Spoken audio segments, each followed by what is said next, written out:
Hey, what's going on, guys? So, I'm here at church. I'm about to go to church, attend men's meeting, Bible study for 2 hours. But before I enter the church, I gotta do me a Rip Hill video. I just gotta do it.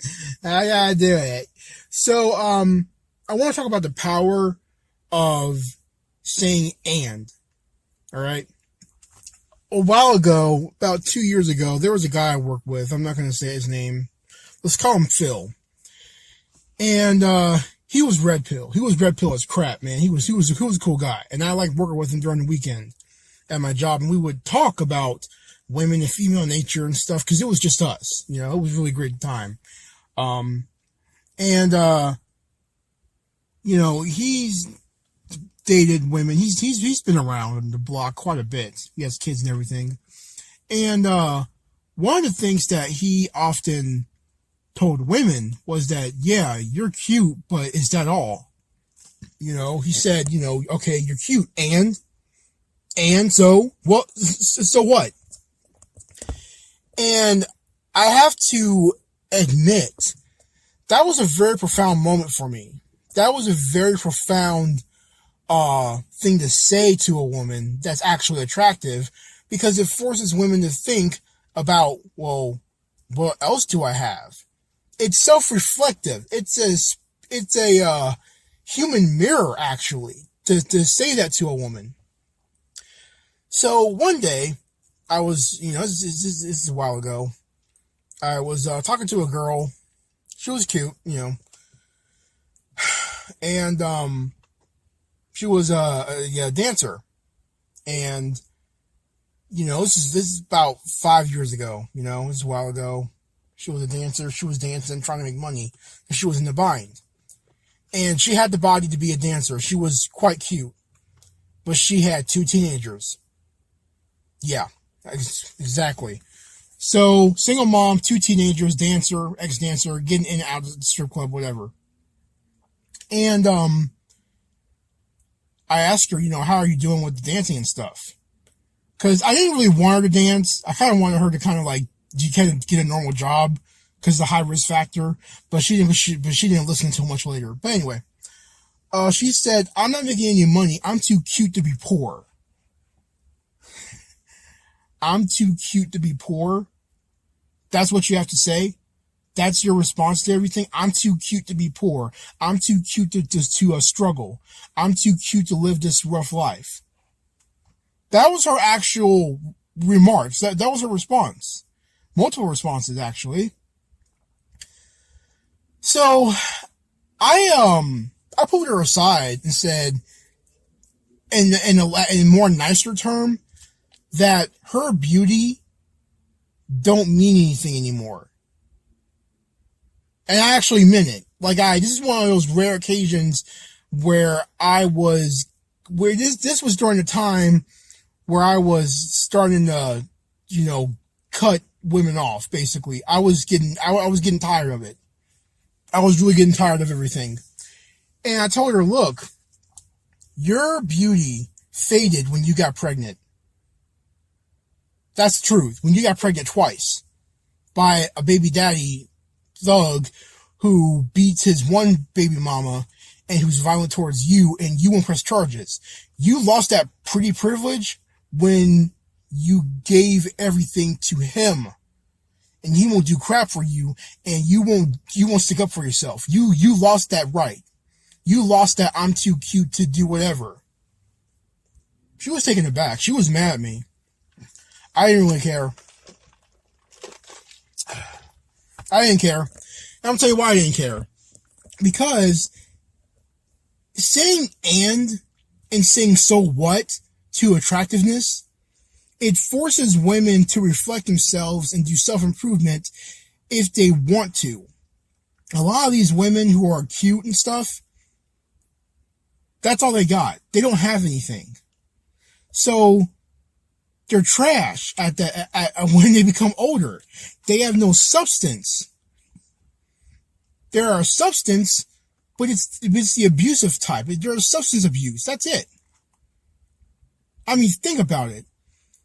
For those of you that are in your 30s, Remember the video vixens like Summer Walker and stuff and Buffy the Body, Superhead in the 90s? Where are they now?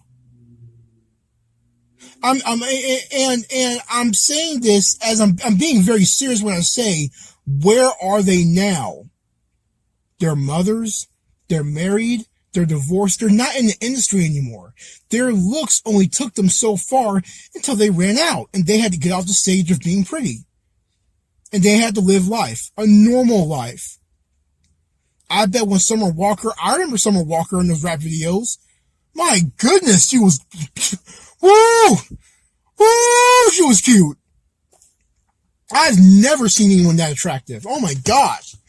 She looked like a lion, actually. She looked like a tiger, but a real attractive tiger. She was hot. I mean,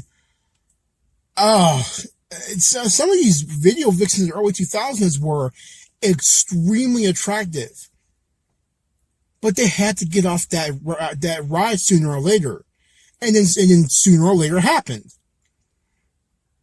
So, to the girls of now, we gotta start checking them. We gotta start saying, okay, you're cute. And so what? What else do you do? That's not gonna cut it.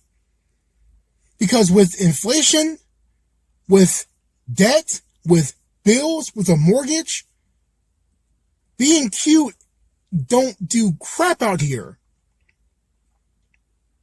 It doesn't. It don't do crap.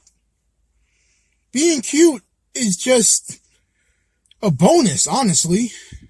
Do you have good work ethic? Do you believe in God? Do you smoke? Do you not smoke? Do you curse? Do you not curse? Are you a criminally minded individual?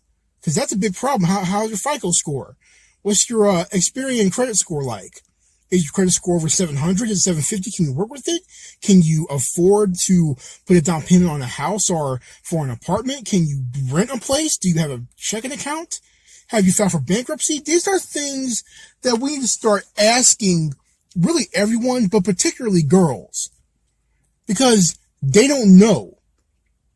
They don't have any morals. They don't know what they're doing. And it's time that they do, because they need to grow up.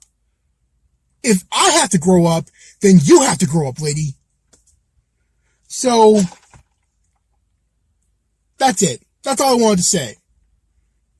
We gotta start saying and to these girls when it comes to their attractiveness. Okay, you're cute and you're attractive. Okay, and so what? And look at the shock on their faces. They've never been encountered with that before. I did it with the one girl, the dancer and stuff. She thought I killed her kid. She thought I did something horrible to her, like tried to choke her out. And, you know what kind of got her humbled? And this is kind of a sad story, but what got her humbled was when she was dancing and some, creepy person asked her, hey, you want to have sex? She said, no thanks. He slammed her head into the concrete and gave her a concussion. And she ain't been right since. She ain't been right. I suspect she has brain damage, but that was a while ago. And that was a couple of years ago. She ain't been right. Her speech is kind of slurred. She's messed up. She's kind of messed up. That got her out the industry. And she just can't handle all that. And, we got to start telling these girls, just because you cute don't mean that you're worthy of anything. You have to earn those things. If I have to earn it, you have to earn it. Let's all be adults here. All right. In other news, let's talk about my past week without my smartphone. It's been going okay. My head's been hurting. I've had headaches. I'm getting used to not having my flip phone, my smartphone on me, and my thoughts are a little bit more clear. But I still have to transfer information from my smartphone to my flip phone, so I'm still using it a little bit, but it's nowhere near what it used to be. So my flip phone, my smartphone should be paid off by next week and should be deactivated. So that's it. My head is still fuzzy. I can't concentrate that much. I can't really do anything. I'm basically trying to recalibrate my sleep cycle because I quit my job, my second job. So I basically am trying to tell my body I can sleep more than 4 hours a day. I'm only sleeping 5 hours a day still. So that's messing me up.